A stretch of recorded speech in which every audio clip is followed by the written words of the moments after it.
So welcome everybody to this International Day of Peace event, coming to you live from the University of Sydney with a very amateur way of doing it, but hopefully you were able to hear the music okay. In case you didn't know, this is the oldest Carillion in Australia you were just listening to. And I would now like to introduce you to the Carillionist, Amy Johansson, depending on how you say it, and to have a look at the where she's been playing at the moment, and she'll explain a bit more about the piece you were listening to. And Amy, though, first of all, is the University of Sydney's organist and Carillionist. She, amongst other things, plays the von Beckerath organ in the Great Hall and on the War Memorial Carillion for graduation.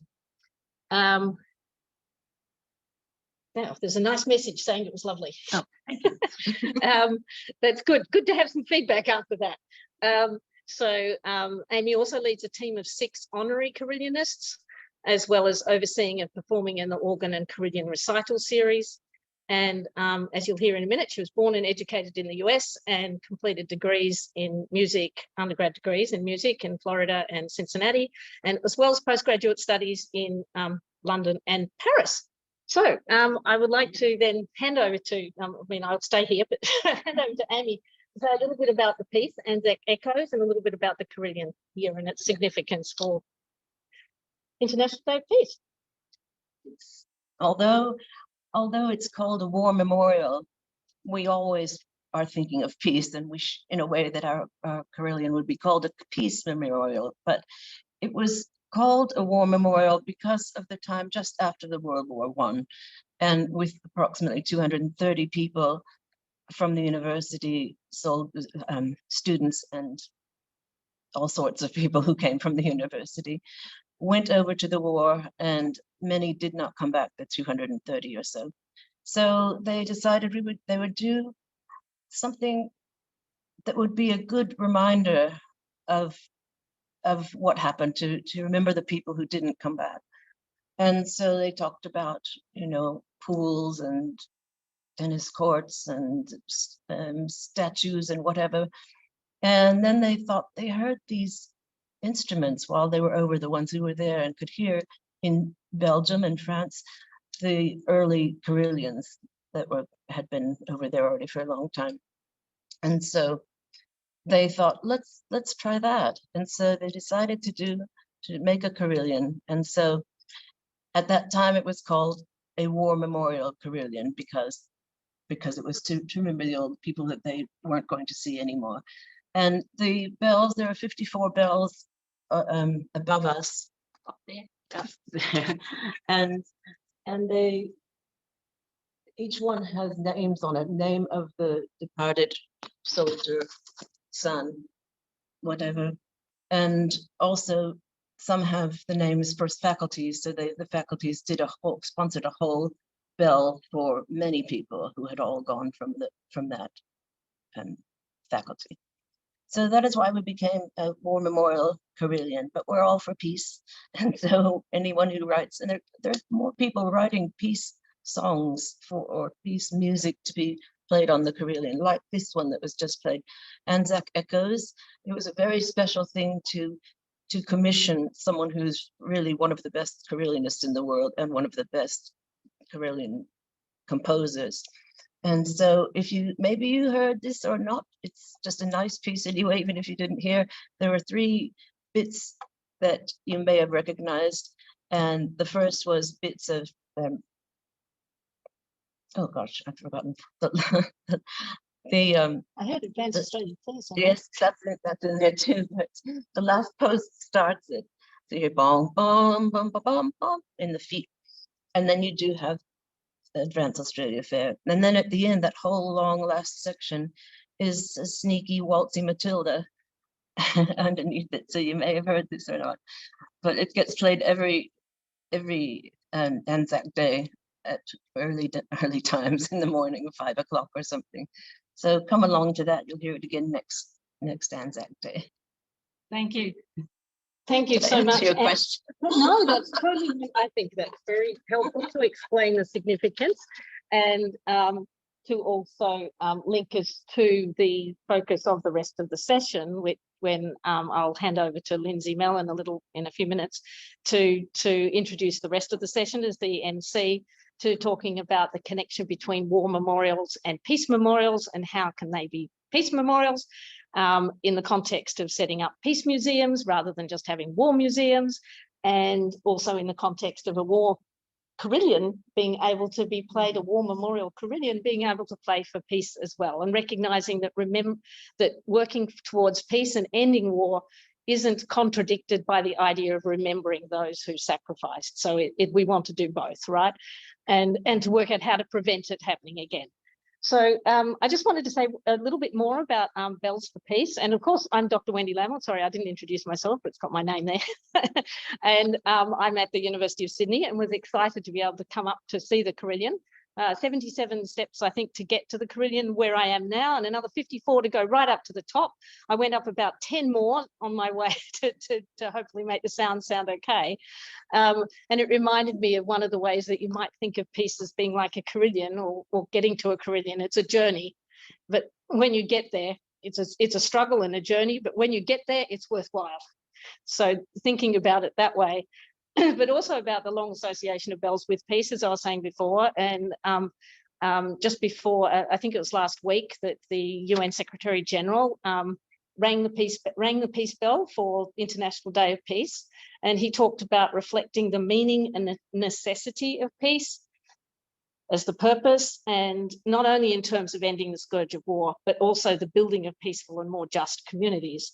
There were speakers who emphasised the crises facing our world today and the need to end racism and gender discrimination, as well as being part of that process of building a more peaceful world for all. So then that's the link between between peace and bells. Then we have the Carillion, which is made up of lots of bells. And I showed before, there's some of the bells that are no longer up at the top of the Carillion, that have been decommissioned, as I understand it. So also to mention something about, like the Carillion is made up of lots of bells, right? So they create music when you play them, and hammering them in different ways.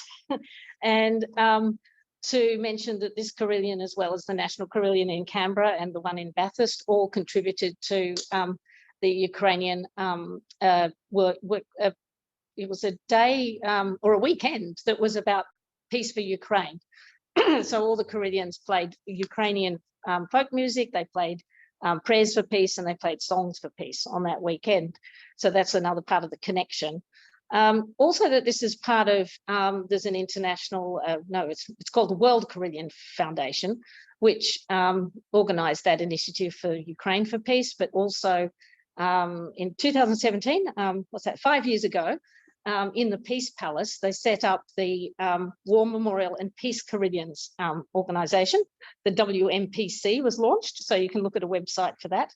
And after the initiative, that was proposed at the Congress 3 years before that. So the website, you can see how many Carillions there are in the world. There's approximately 30, more than 30, including the Peace Tower of the National Parliament in Ottawa in Canada, which I visited, the National War Memorial in Wellington in New Zealand, the City Hall of Cape Town in South Africa, universities of Sydney, Toronto and Leuven in Belgium, where there are lots and lots of Carillions, as Amy referred to, as well as other European countries, also in the US, Brazil, Mexico, the Philippines, South Korea and Japan, and I think also in Israel. So that's just to give you a flavour of the global nature of this connection between Carillions, music and peace, and to think of music as being somehow, and I don't have the reference at the moment, but music as the affirmation of the human spirit, which is consistent with peace.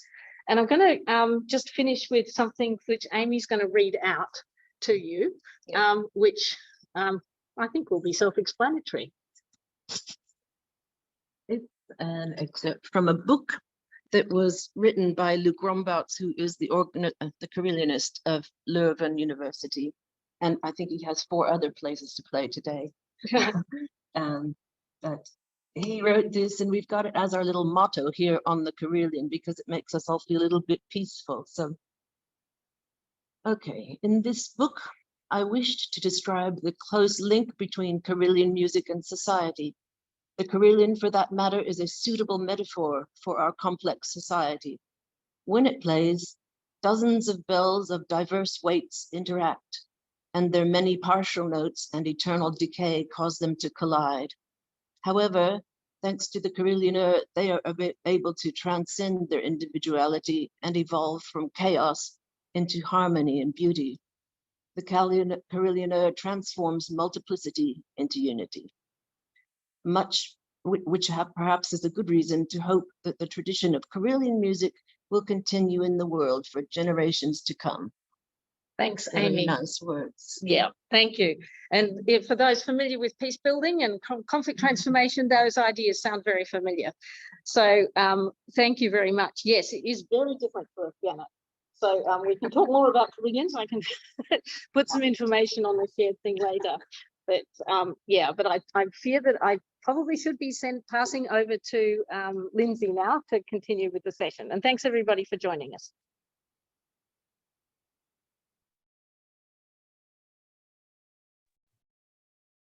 Okay, thank you, Wendy and Amy, for that brilliant performance. Really appreciate that. Today I'm actually presenting as such from the Darug country in Western Sydney. Obviously, each of us will represent different nations that we're situated on today, and we respect the elders, past, present, and emerging, and also acknowledge the wisdom and sovereignty of all Indigenous people, and support the Uluru Statement from the Heart, calling for a voice of treaty and truth, for voice, treaty, and truth.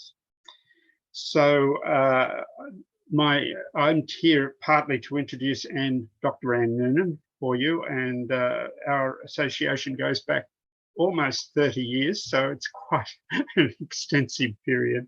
And it's worthwhile to make a link, I think, with the United Nations Association here, as most of our work together has been done in that context. So just a very few brief sentences from my deep friendship tribute to Anne, the first of the sentences. So thenceforth, from the year 1994, my deep interpersonal journey moved into a most complex and unfamiliar mode from my experience to that time.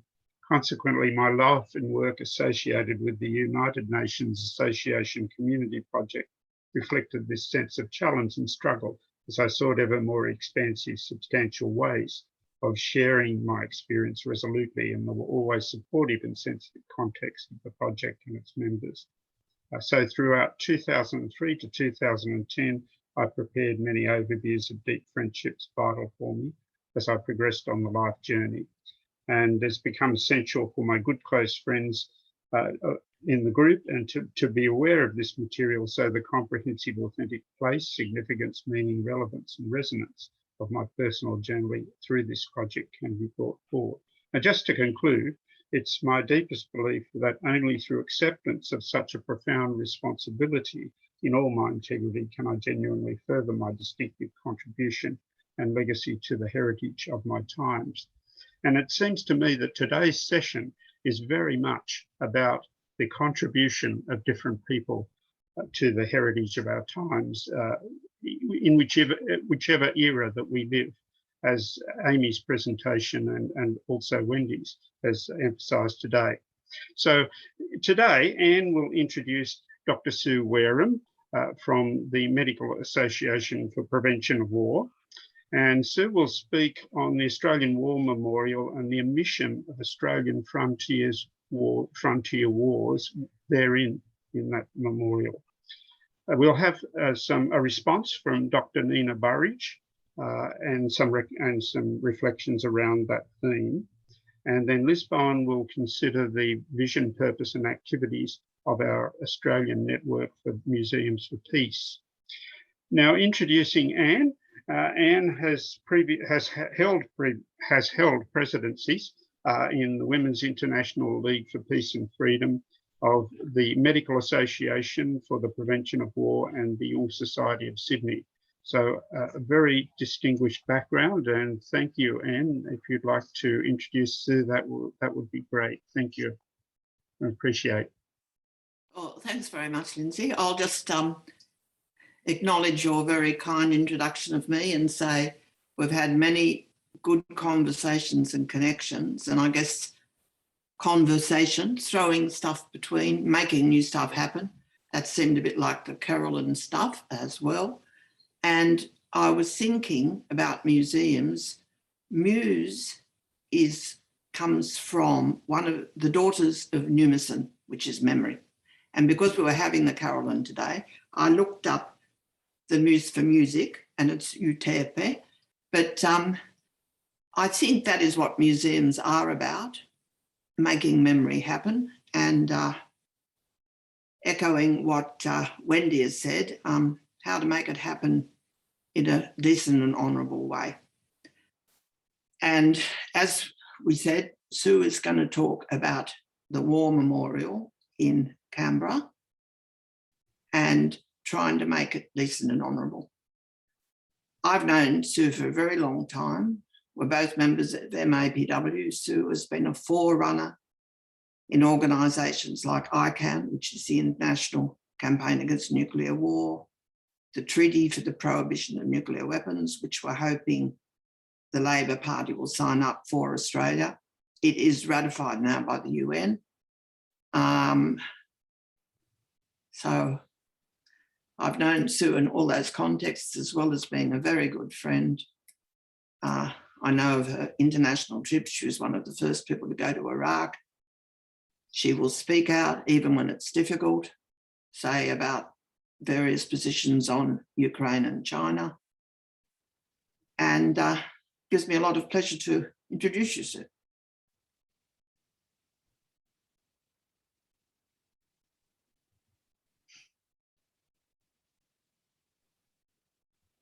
Is that better? Can you hear me okay? Yep. All right, good, thanks. Thank you very much, Anne, and thank you to everybody else who's been organising this this event today, and particularly for the beautiful music we've just heard. I speak to you from the lands of the Ngunnawal and Ngambri people, and pay respects to their elders, particularly in the context of what we're going to be talking about today. So the Australian War Memorial. First thing I'll say, and first thing I'm going to do is look at my watch. Okay, don't want to go over. The first thing I'll say about the Australian War Memorial is that it's an institution that has attracted controversy. And continues to do so on a number of fronts. I'm going to mention three of those, but it's only one of them that we'll be particularly talking about today. But the first one is the most visible sign of the War Memorial's controversial direction is the huge expansion that's underway now, which is happening at an eye-watering economic cost for reasons that many people regard as reducing the memorial, National Memorial, to not much more than a military theme park. And perhaps most disturbingly of all this was done with being done with total disregard for the opinions of the very people for whom the memorial is so important, and that's the Australian public. So I'm not going to talk more about the expansion, except I will just refer to it briefly later on. The second area of controversy I'll just mention in passing is the War Memorial's acceptance of funding from weapons makers, the very companies that need wars for their profits. They can't survive without wars and threats of wars, and the memorial continues to accept funding from them, including the biggest of them all, world's biggest weapons maker, Lockheed Martin, and that's a little campaign that's bubbling along still to stop that from happening. MAP was set up a website, Reclaim Remembrance, which you might be interested in on that particular issue. But the third area of controversy, which is the one we're focusing on today, is the issue of the frontier wars. And this comes about when there is increasing awareness in the Australian community of the violent manner in which the Aboriginal people were dispossessed of their land.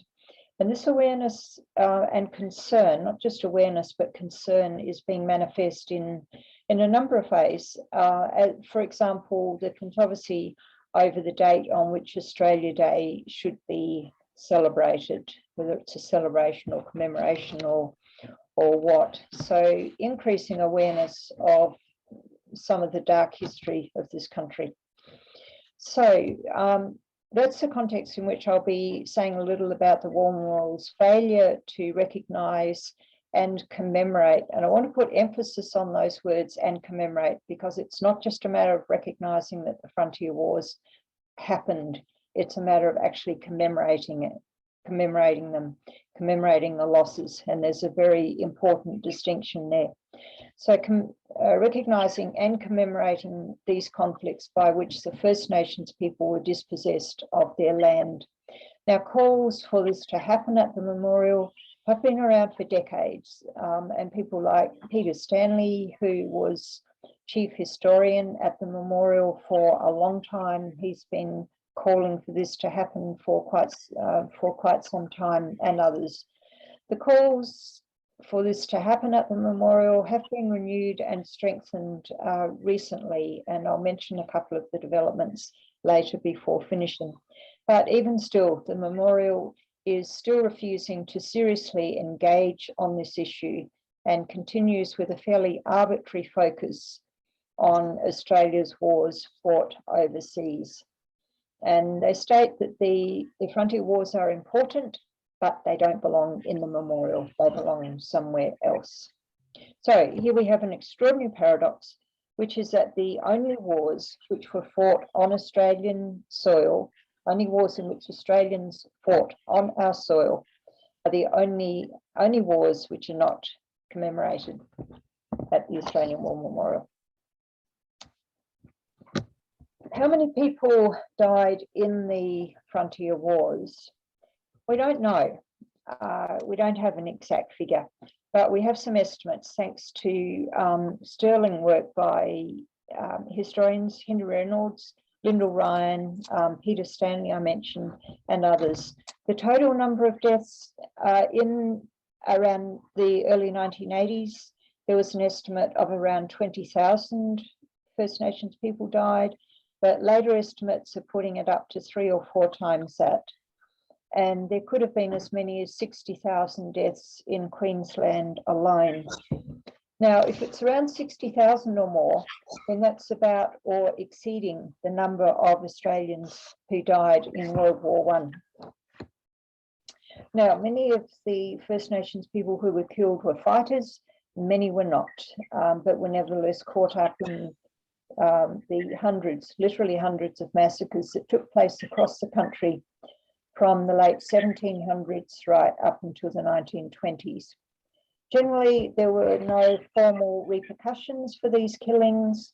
There was one exception to that where the perpetrators, the colonial perpetrators, were found guilty and punished, and that was the Mile Creek killings in 1838. So what does the War Memorial actually say about First Nations people fighting for their country?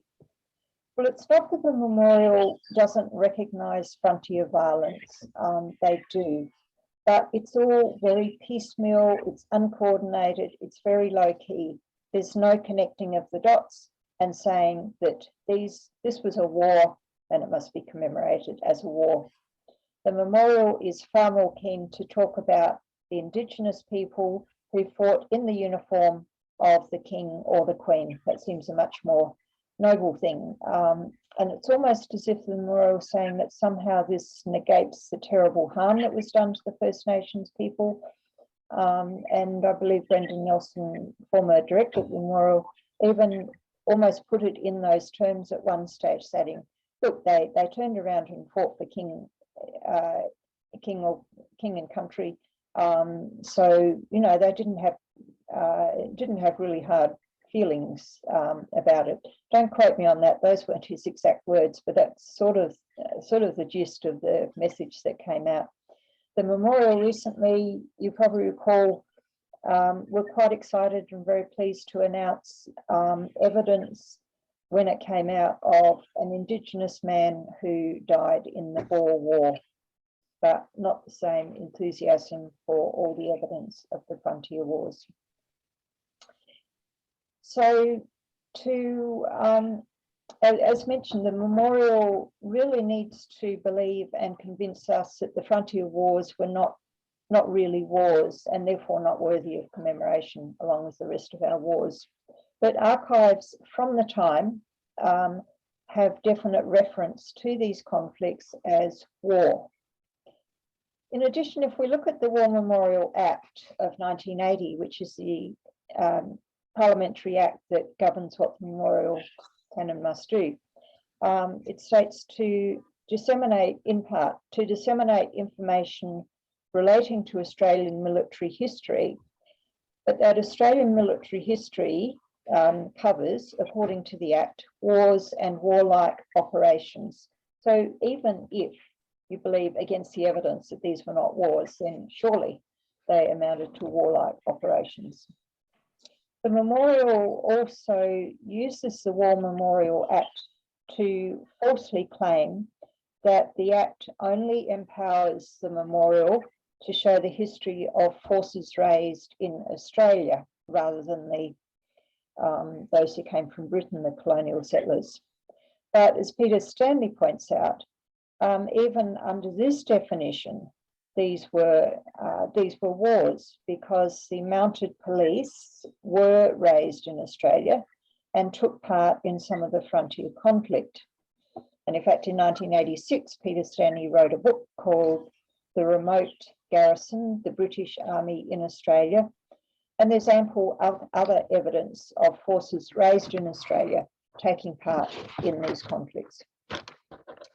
Now, to another thing that the War Memorial states, which sort of undermines its own case in this matter, it states its mission is to assist Australians to remember, interpret, and understand the Australian experience of war and its enduring impact on Australian society. Now, if we're going to talk about the enduring impact on Australian society, then surely the impact of the frontier wars is an important part of that. But in any event, regardless of what the War Memorial Act says, or regardless of what the War Memorial sets as its mission, is such legalism really the important issue, or is it much more important for us to actually focus on what happened, on the violent dispossession of First Nations people, and the need for commemoration of that as a step towards addressing the harm that was done to First Nations people. And if the War Memorial Act is in fact a barrier to the War Memorial commemorating the frontier wars, then there's a simple solution: change the Act. It would be a small change to it. But clearly the political will, or the will from the War Memorial, is not there. Now, what are Aboriginal people themselves saying about this issue? And this is absolutely key. And I'm only going to give a tiny snapshot, but I'm going to quote a wee bit from Professor John Maynard, historian of Newcastle University, who's a Wareham man from the Port Stephens area. And I'll read just 2 or 3 sentences of what he has written recently. He wrote, "There's still that denial of frontier war in Australia. The reality is it's a part of the history. You can't sweep it under the carpet. You've got to deal with that history and then hopefully heal from it. We've been in conflict since they, meaning the British, first arrived here, and it's had a horrific impact onto our lives. Only 6 decades after the British arrived, 60 to 90% of our people were dead through disease and war." And he said a Frontier Wars Memorial should be part of the Australian War Memorial. When you look up that driveway, and they've got monuments to the Boer War, and they've got monuments to Korea and Vietnam, how about a monument to the Frontier Wars as well? So that's John Maynard. Historian Professor Larissa Berendt wrote several years ago that until we see Indigenous history and culture, all of it, including the frontier wars, as a key part of Australian history and culture, then we will never find a way to truly share this colonised country. So they're just a couple of snapshots. So I mentioned early on that there are, I think I mentioned early on that there are a couple of really opportunities now to raise the profile of this issue again. And the first one is the War Memorial expansion. We're told that the War Memorial needs to expand primarily to, quote, tell the stories of those who have fought in Australia's recent wars. And going back some years, even before the expansion, the director of the time, Brendan Nelson, I'm referring back to something he said in 2013 here, put a strong emphasis on telling the stories of those who fight. So in 2013, Brendan Nelson was fast-tracking an exhibition, a new exhibit on Afghanistan. And he said, we owe it to Australia to explain the narrative. Well, yes, we do. We do owe it to Australia to explain the narrative. But, and I'm not talking for Brendan Nelson here, do we not owe it to Australia and to the first Australians to explain the narrative of the wars that dispossessed them of their land? Brendan Nelson also spoke passionately of a program several years ago to link school children to the names of World War I war dead. And the way he described that program was as a way of linking our past with our future and helping our children to understand, and in his words, understand the sacrifice of real men who had real lives. End of quote. Brendan Nelson talking about real men who had real lives. Obviously important, but do we not owe it to Australia, to the first Australians, to recognise that there were real men with real lives there who died in the frontier wars? And the same point about linking the past with the future, with the present and the future, which is important. So we have this, now we have this grand expansion underway at vast cost and against the wishes of most Australians, as far as we can tell. This does present an opportunity because there will clearly be space that could and should be used to focus on the wars that began over 200 years ago and to this day have a profound impact on the original inhabitants of this country. You know, there's really no comparison between the significance for Australia and Australians of our wars of the recent decades and the frontier wars. Our overseas wars of recent decades certainly have had deep impacts on people of other countries. But if the memorial is to fulfill its mission to, quote, assist Australians to remember, interpret and understand the Australian experience of war and its enduring impact on Australian society, end of quote, then the omission of the frontier wars is just not acceptable. So that's the first opportunity, the War Memorial expansion. The second opportunity is the new government that we have. Now, I think most of us were probably extremely heartened and delighted on election night. Maybe I'm hazarding a guess that we were delighted at the election result, but I won't assume that. But we were delighted at the very first words, almost the very first words of our Prime Minister when he stated his commitment to the Uluru Statement from the Heart. And a key part of the Uluru Statement is the importance of truth-telling about our history. So this is an opportunity. In early July, MAPW, and I'm sure others did too, wrote to the Minister for Veterans Affairs, who's Matt Keogh, urging that our most significant place of war commemoration finally becomes a place of genuine truth-telling about the frontier wars. We didn't get a reply from the Minister. The Minister forwarded our letter to the very organisation which is a roadblock, which is, well, the very group which is a roadblock on this, which was the War Memorial Council. And we got a reply back from the director of the War Memorial with the usual platitudes and excuses. So we wrote again, this time directly to the Prime Minister, stating disappointment that our letter was referred to the memorial and stating that this issue needs political leadership.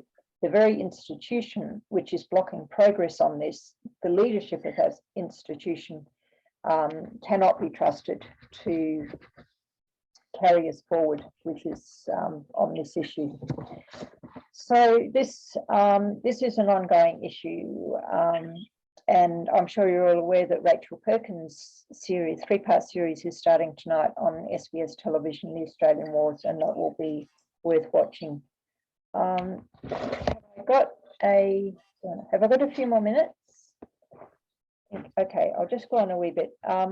I'm going to say a tiny bit about the War Memorial Council, because this really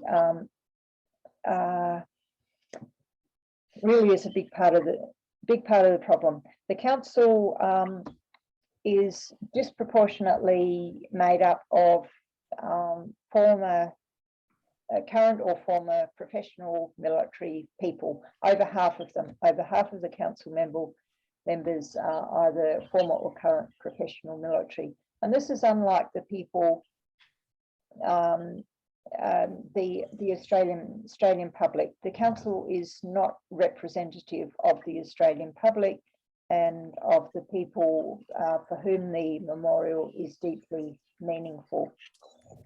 Another astounding fact about the War Memorial Council still is that there is not a single historian on the council. There used to be one, but there are currently no historians on the War Memorial Council. And some of you will have heard, you probably all heard that just last Friday, very quietly, there was an announcement of the reappointment of Tony Abbott to the War Memorial Council.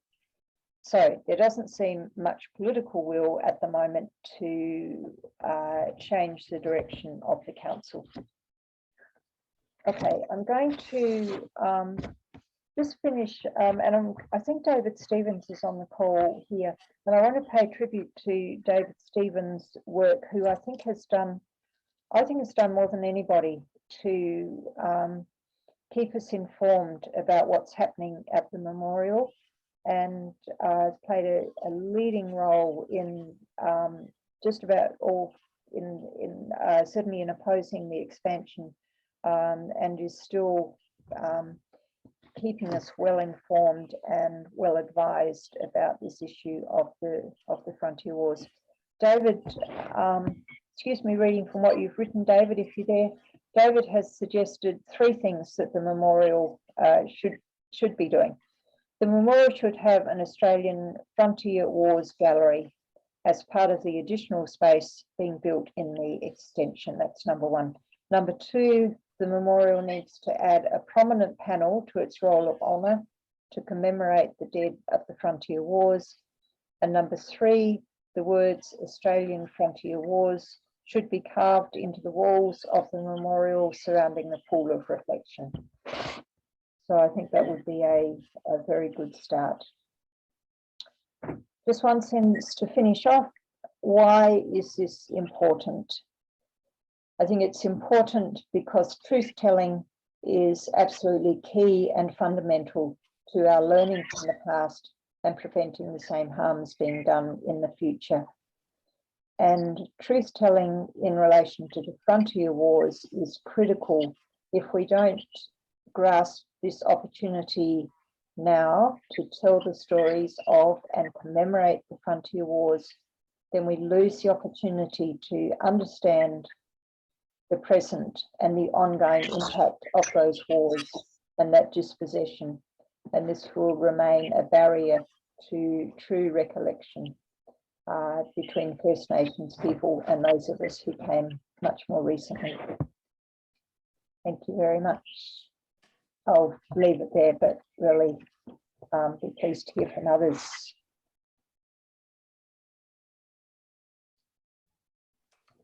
Well, thank you, Sue, for that most affirmative and comprehensive and certainly revelatory presentation. Really appreciate your work there.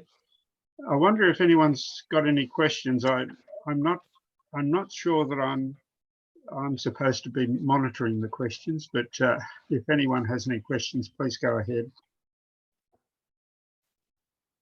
Lindsay, there is a question in the chat. What can any of us do to raise this issue? And that's certainly key in anything where we want to make change. And I'd say the usual things. I think we need to be talking with others about this. Anybody we know who's prepared to listen. But I think also a letter, not necessarily to the War Memorial, maybe copied to them, but a letter to the Minister, to both the Minister for Veterans Affairs, Matt Keogh, and also to the Prime Minister about this.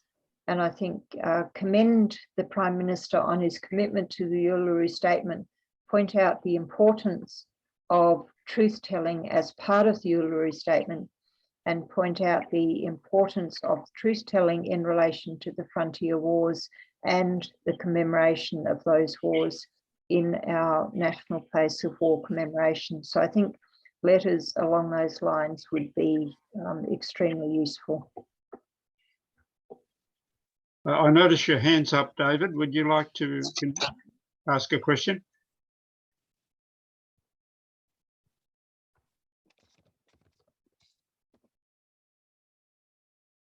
You're muted, David.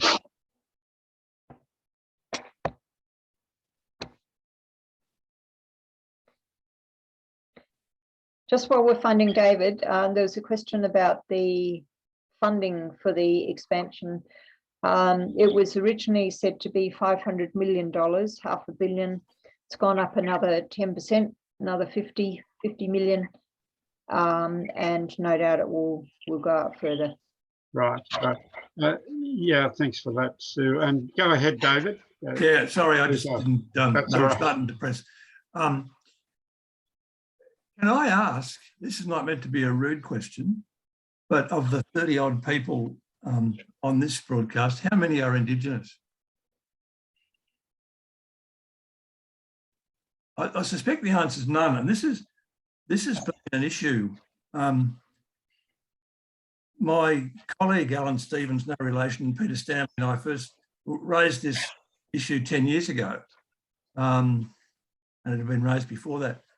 And the conclusion we came to was there's a risk that this be seen as white fellas telling black fellas what's appropriate. And I think one thing people can do is try and encourage black people of their acquaintance who think this is a big issue to make a noise about it. At the moment, there's a bit of a risk, I think, that the First Nations community will get into a bit of a bind about what comes first, voice or treaty or truth and whatever. This is clearly part of truth telling, but it's also something that where a momentum can be built up over time, even if the referendum, and even if it takes 3 years to get to the truth telling stage, if there's been a momentum built up from lots of people, First Nations and non-First Nations, saying this should be done, it'll become more acceptable. And I think that's really important, that encouragement be given to the First Nations people in a respectful way, that this is something, if they think it's important, they need to make a noise about it. There are a lot of Indigenous MPs now in the Parliament. They can always say no, go away, it's not what we're interested in. They have to be provoked into into appropriate action. May I say something to that? Am I unmuted? No. Sue referred to John Maynard, and I actually rang him. He was unable to do it, put a lot of stuff on, but he was really thrilled that we were going to do it. And he and Cara Grant did a big interview on this, which is on the telly. But I think, you know, this treaty voice is something that we've got to be educated about. Thanks. Well, it's certainly a pertinent point, David. And Sue, would you like to respond? I think David's absolutely correct that this to be successful, this really needs to have very strong backing from First Nations people themselves. I would add to that I think it's not only a First Nations people issue, because it's, you know, this is the country that we all call home, and this is the history that we have all inherited. So I think it's important for all of us to be aware of this and to be pushing for this truth telling. So it's important to all of us, but yes, absolutely, without First Nations people in there pushing it along, then it's going to look pretty, well, as David said, like white people telling black people what to do again. Woke. Okay. If I could add something quickly on that. Yes. A couple of the things we've written, that I've written and others have written recently, the obvious common thread between now and back then is defending country. The 100,000 Australian soldiers and airmen who went overseas to fight were defending an idea they had of Australia, in the same way that Indigenous warriors were dying for, and their families were dying for, defending their country, whether it was Noongar or Wurundjeri or Arunta or any other country. It's defending country, which is the common thread that runs through. And I cannot for the life of me see why that cannot be grasped by historians and others at the War Memorial. I think there's a lot of politics involved there, but that is a clear thread that needs to be emphasised and emphasised. Okay, thanks for that clarification, David and Sue and Anne. We've got three people with their hands for questions. Do you think, Sue, it might be an idea if people ask the questions in sequence and then you respond to them? So if we had, say, a sequence of 2 or 3 more questions? Yes, that's fine, Lindsay. And if people Okay. want to make a comment without necessarily needing a response, I'm very happy with that too. Okay. Well, I think Ben had his hand up first that I could see. So I'll go to you, Ben, next, and then Frank straight after. Yes, thank you, Lindsay. It's a very good session, and I really appreciate this conversation about the War Memorial. I'm conscious, and I just put that question in the chat, that over the last few years, I don't know whether last year, but several times on Anzac Day, when there was a contingent of Aboriginal people wanting to come to the War Memorial, they were actually stopped by the National Police. And one of them, I remember saying, my brother's over there on that monument. It was a Vietnam War monument, and they wouldn't let them anywhere near it. So I think there's some very, you know, questionable politics going on here about the real appreciation of, and that's what these people were marching for, was the frontier wars. So that's been going on. So in relation to the previous speaker, this is something that I'm hearing on a number of occasions. And Uncle Noel Butler, who I've been working with down at Ulladulla, his uncles were in the First World War, and until recently, he was never asked to march in the Anzac Day March. And their names are still not on the War Memorial in Ulladulla. So there's a lot of very questionable politics here that I think need to be addressed. So my question is, how do we address that?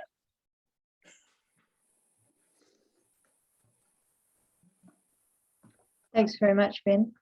Yeah, thanks, Ben. And shall we go to Frank now, Sue? What do you think? Oh, well, I'm happy. Yeah, sorry, I paused. I wasn't certain if we were proceeding, but I could just give a quick response, Ben, and probably not a totally satisfactory one, but what you've described is pretty terrible, and I think most of us would be ashamed that was happening. I wonder whether that's, and I think it probably is starting to change now. And I think over coming years, I think that sort of negative intervention from the police is probably going to be less and less likely. And in Hobart, was it Hobart this year? There was a dedicated Frontier Wars recognition at the Anzac Day March. Don't quote me on that, but certainly in Hobart there was more recognition than there has been previously. So you're right, this shouldn't be happening. I think it might be starting to break down with awareness on various fronts that I mentioned early on. Thanks. Yeah, I only bring it up because it shows that they do want it to be recognised, you know, as part of the War Memorial. Yeah. Yeah. Okay, look, thanks for that, Ben and Sue. And I'll go to Frank now. And we might have to make Frank's the last one because we'll be pushing it for time otherwise. So, could you ask your question now, Frank? Well, it's. I think we've actually addressed a lot of questions. I would actually just like to reaffirm a lot of the things that have been said about the importance of honesty in history telling. I think that apart from the War Memorial as a site, we probably need to look at the whole of the Australian landscape in terms of sites of conscience, if you like. So from the perspective of the network of museums for peace, we are concerned not just with one particular site, but how can we enhance dialogue on peace? What does that mean in terms of history telling? What does it mean in terms of memory? What does it mean in terms of peace history? What does it mean in terms of learning from the past so we can work towards a better, more inclusive future? Now, they're just broader questions because I think it's important to actually talk a little bit about that. And obviously the War Memorial is just one focus. If you like, how do we shift from war memorials, war museums to peace museums? A critical question. I would just mention very briefly, because it is in the chat and I'm happy to share the link. I've just got word from Kazuyo Yamane, who's associated with the Peace Museum in Japan, in Kyoto. Sue's article on the War Memorial and the history and some of the issues that she's talked about today has been just published today. And I'm happy to put that, we can share that for the participants here. And I think that that article should be shared much more widely. So I just wanted to let people know about that. Thank you very much. Okay, thanks, Frank. Appreciate that. And Sue, do you want a quick response? We will then need to go to Nina, I think. Just to endorse what Frank was saying, dialogue on peace is absolutely critical. And we need, the War Memorial should be an avenue for this. That's what the direction we would like to lead it in. But all other avenues where dialogue on peace is actually opened up, absolutely critical. Great. Yeah. All right. Look, if I've missed any questions, please put your questions in the chat because I'm sure that Sue and any of us can consider those further. All right. So I'll now go to Dr. Nina Burridge, who is now Emeritus Professor, I think, at UTS still of Education. Isn't that right, Nina? Yes, it is. Yes, yes. Yeah, yeah. So Nina's had a pretty much a lifelong interest in these issues as much as just as Sue has, man. So over to you, Nina. Looking forward to it. Thank you very much, Lindsay. And can I introduce here my granddaughter, Lottie? Her mother had to go to a doctor's appointment. So I'm here in Mittagong in the land of the Gundagara and Dawarl peoples. And I acknowledge the traditional owners of the land in which little Lottie and I are currently sitting. And I think it's very important. I thought it was lovely. I thought I didn't worry about having Lottie because it's the future for us is you know, we've lived many years. It's really about these little people that we are really focusing on in terms of peace and the future and all the generations to come. So just excuse her if she does make a noise, but I have a loud voice, so hopefully I will, yeah, I'll focus. And thank you, Sue, for a wonderful presentation there. And I'll pick up on some of your comments. I just wanted to focus a little bit from a historical point of view. Now, my background is actually in Indigenous education. That's what my PhD is in.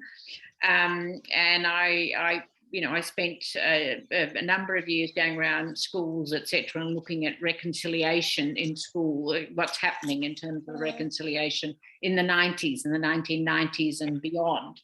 So, but as far as my own history teaching, I always go back to, in terms of Indigenous history, I always bring forth the thinking of W.E.H. Stanner, and it was the 1968 Boyer lectures that I think really started this notion of the history of forgetting, or and he called it, of course, the Great Australian Silence. And it is fascinating to see, and I've been reading some accounts in the last couple of days, one in the conversation by my colleague Anna Clark, Dr. Anna Clark from UTS, who, by the way, is, I think, a niece of Manning Clark.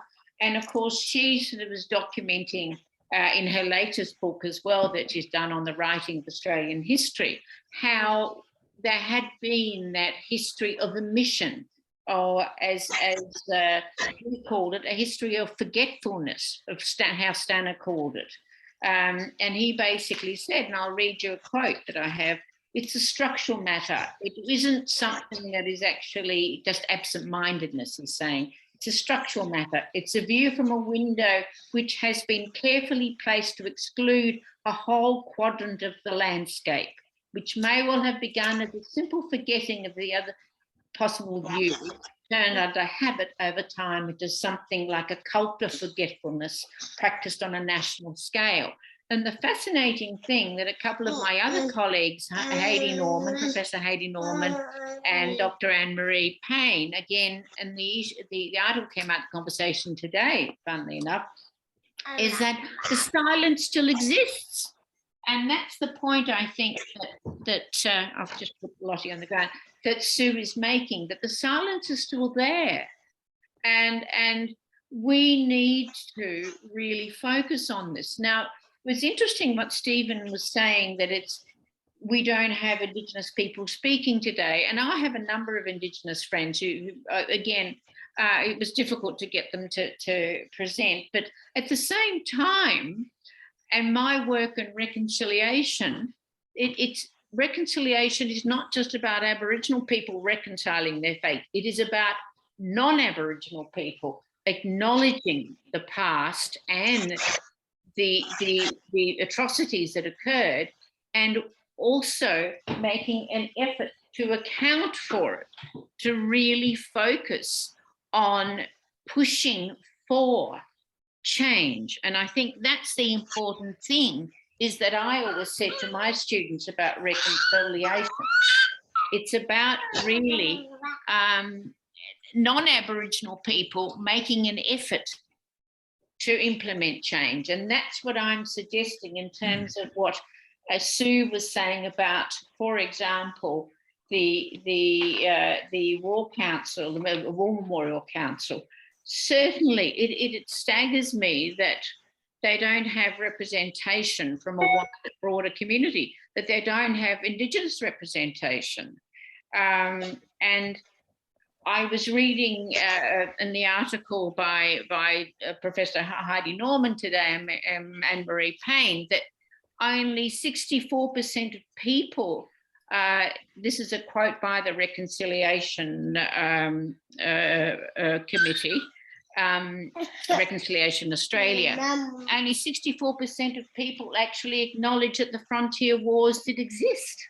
So we still have, you know, close to 40% of people who say, no, no, no. And this is what they were taught at school. I mean, in my teaching, I actually, and I was going to have some, you know, get some slides, but then I thought I think it's too difficult in terms of where we are and where, you know, we have historical documentation of these compliant Aboriginal people sort of, you know, crouching when Captain Cook is arriving, etc., which was not the history at all. And again, Anna Clark and other historians have documented from the 1850s that there were records which showed, and even with the Mile Creek Massacre, which was written up and showed the atrocities that were actually happened. So, and they were documented. They were documented in travel logs. They were documented in perhaps non-official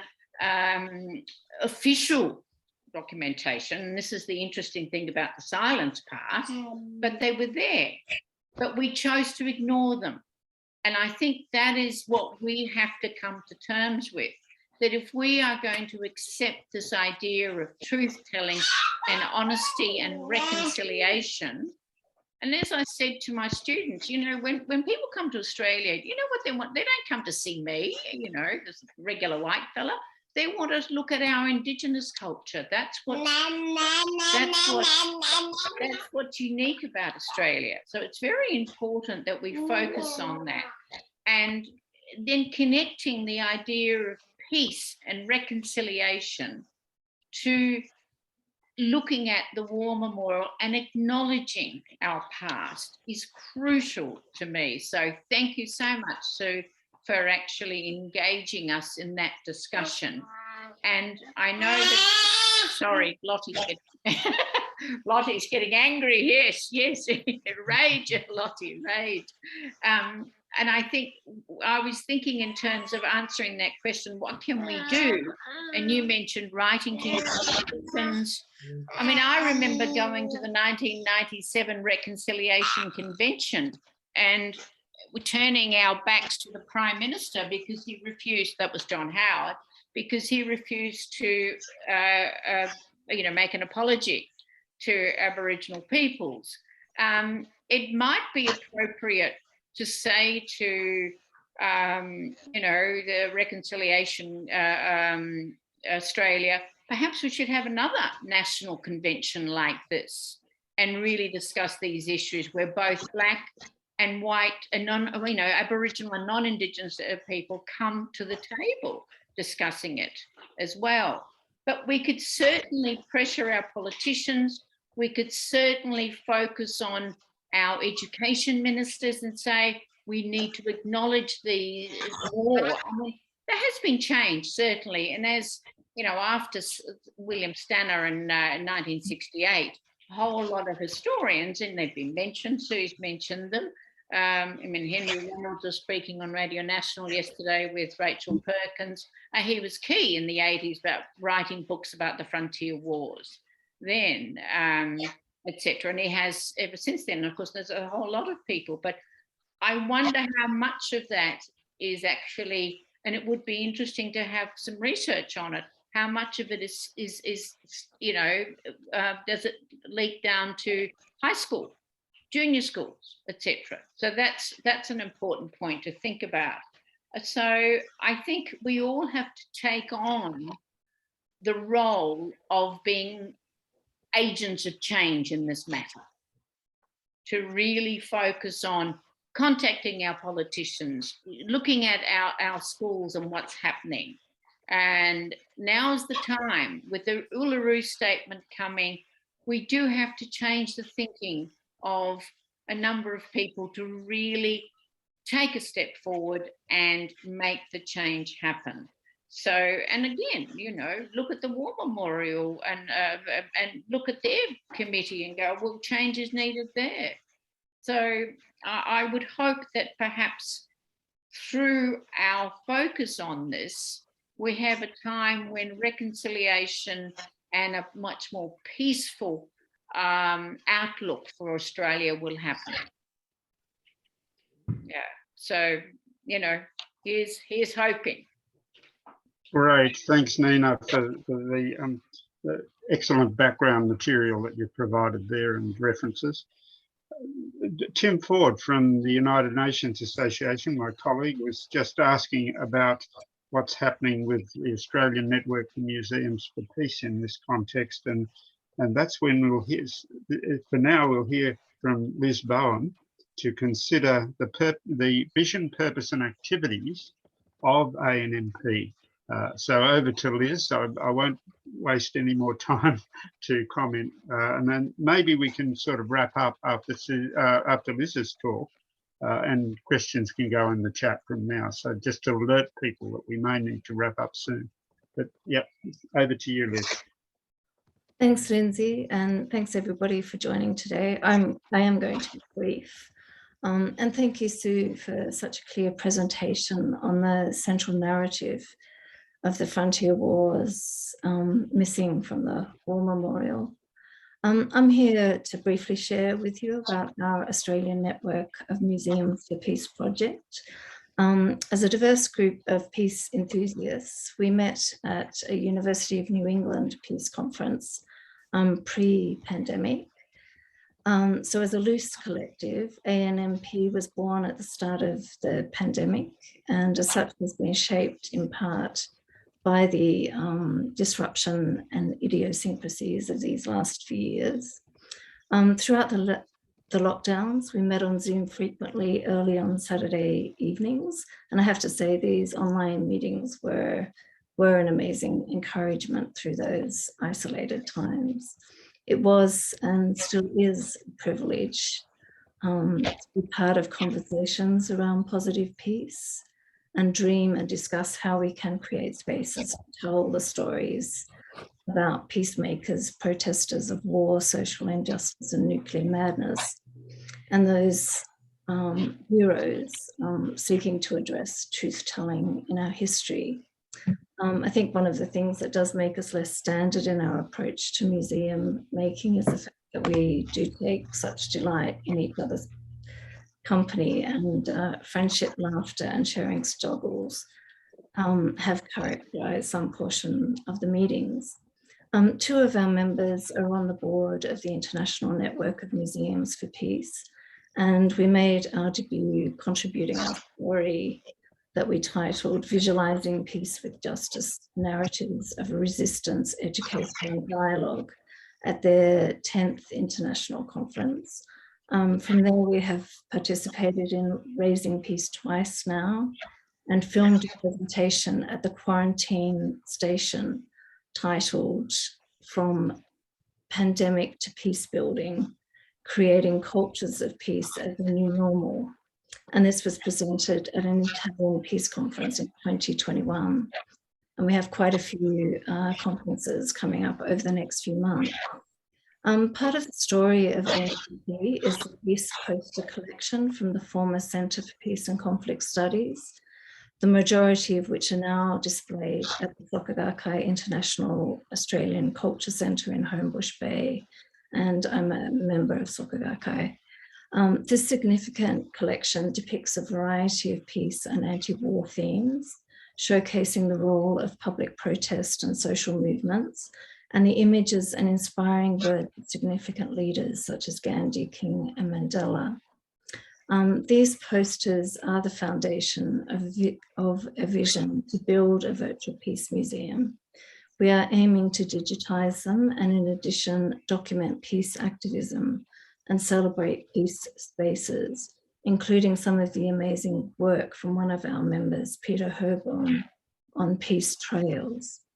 So with this aim to create and document living peace sites, virtual, physical, in particular the significance of peace trails, we have been discussing journeys beyond built institutions to include natural environments and the opportunities they provide for insights that emerge from their complex and contested histories, as the example shown of the Quarantine Station. And that was Nina Burridge presenting there at the quarantine station. So we hope to continue to share the stories of activism, resistance, and promote dialogue. So some of our discussion covers theories and practices of peace museums, from traditional to more modern approaches, in order to create sites of memory, education, resistance, and transformation. We are also seeking a physical space for a peace museum to hold exhibitions and dialogue around peace building, perhaps not as grand as the War Memorial with our as yet non-existent funding, but we are exploring a space in the Blue Mountain as a potential. The council there is setting up a planetary health initiative on a former golf course that they've purchased. So although nascent in our inception and loosely organised, our story is built on the biggest weapons of peace, dialogue, the exchange of creative ideas for what a culture of peace could look like, and friendship. So I'm going to leave it there. Thank you very much. That's a great overview, Liz. Thanks for that. Really appreciate, and for the tapping into the different activities that we're doing. And perhaps in that vein, I might just invite people to become part of the network. Anyone can be involved, and it's a very worthy cause. And we actually do have a lot of fun getting together. And the one element that we kind of had sort of touched on today is really about culture and the arts in all the activities that we've considered today. So that's a great opportunity for expression in that context as we move forward. All right.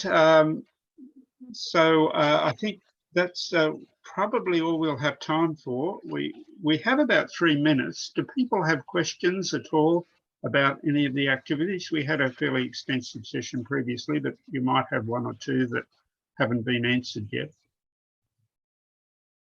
I'm not sure that I can catch them actually. I'll have a look through and see if there's any hands up. Seems not. Okay, on that being the case, I'll wrap up and look. Thanks to all those who've presented today, to Sue for your excellent overview of what can be done, for Anne, your introduction, for Nina for a very dynamic response to Sue's talk, and for Liz just painting the picture of how we're moving forward and what's happening. So I hope I haven't missed anyone, but Wendy also for and Amy for the Carillion performance, and Wendy's very insightful analysis of what that entails for us and what it implies for us. So yes, thank you all, and thanks for all those who participated, either with questions or just being on the link. It's been great to have you here, and we really appreciate your presence, and also hopefully your involvement into the future.